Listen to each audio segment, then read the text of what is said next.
Baik jamaah, sebelum kita bahas lagi lebih dalam, sebelum nanti kita tanya-tanya lagi sama guru-guru kita mengenai sunnah-sunnah Rasul yang belum kita ketahui, saya mau ngajakin dulu jamaah untuk nonton dulu tayangan berikut ini. Silahkan. Membersihkan liang telinga dari kotoran maupun debu, dan sebagai antibakteri dan anti jamur. Pada kondisi tertentu seperti pada usia tua, kelenjar minyak pada telinga menghasilkan serumen yang lebih keras sehingga serumen sulit untuk dikeluarkan dan menyumbat saluran telinga, mengakibatkan gejala gangguan pendengaran, nyeri telinga, gatal, hingga telinga berdenging. Mengerasnya produksi cairan telinga juga dapat disebabkan faktor diet atau makanan, stres, dan faktor keturunan. Memangnya kita itu nggak boleh asal-asalan kalau ngorek kuping karena efeknya tuh sangat fatal. Aduh. Nah, ini ada banyak sekali pertanyaan juga mengenai membersihkan kuping. Nah, saya mau ke Ustadz Syam dulu nih. Afwan. Siap. Ustadz, kalau bicara soal mengenai membersihkan kuping, sekarang juga tekniknya macam-macam nih ya. Ada yang menggunakan lilin dan alat-alat yang tertentu lah gitu. Nah ini tapi yang mau kita tanyakan, kalau zaman Nabi itu bagaimana sih adabnya untuk membersihkan kuping gitu. Lalu kalau ada yang bersihin pakai membersihkan kuping pakai lilin itu boleh nggak sih menurut Islam? Mohon penjelasannya guru. Baik, bismillahirrahmanirrahim. Tabi guruku Ustaz Maulana, Habib, Mas Mikdad serta guru-guru kami yang dimuliakan Allah Subhanahu wa taala. Bismillahirrahmanirrahim.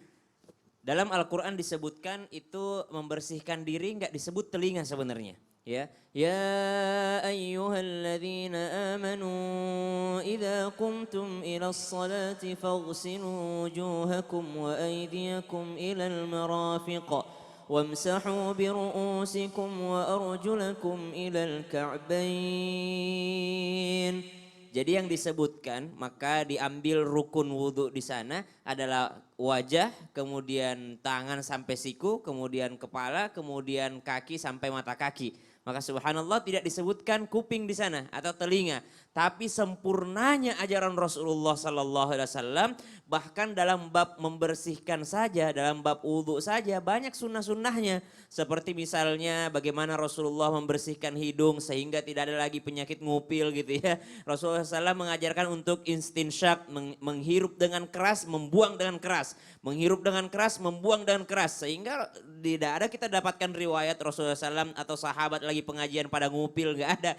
Karena Rasul mengajarkan untuk istinsyak ini. Kemudian dalam hal membersihkan telinga, jauh sebelum ilmu kedokteran melarang untuk mengorek-ngorek kuping, Rasulullah SAW sudah mengajarkan yang dibersihkan daun telinganya saja.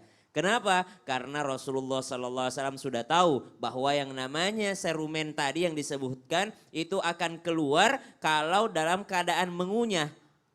Dalam keadaan menguap, mengunyah atau pergerakan rahang sehingga mengeluarkan dengan sendirinya. Sehingga kalau sudah berada di dalam telinga dibersihkanlah dengan air wudhu. Jadi tidak ada sejarahnya Rasulullah misalnya pakai jepit rambut atau korek kayu gitu ya. Maka subhanallah karena itu sangat berbahaya. Sebagaimana yang sudah kita lihat juga di dalam video. Dan kedokteran pun sudah mengatakan bahwa ternyata serumen ini berguna apa coba. Kalau kita tidur nggak ada yang melindungi kita dari serangga yang masuk.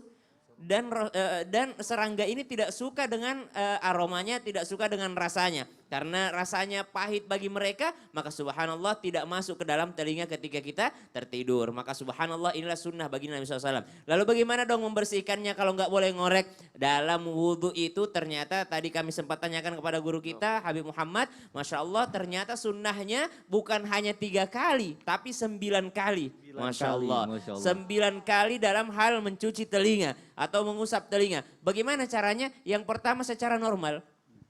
Tak pegangin Ustaz. Waduh Masya Allah. Masya Allah Habib loh yang biar lengkap. lengkap. Iya kecolongan kita. Kecolongan Masya Allah. Yang pertama mengambil air lalu membersihkan telinga seperti biasanya. Daun telinga mengikuti alurnya gitu ya.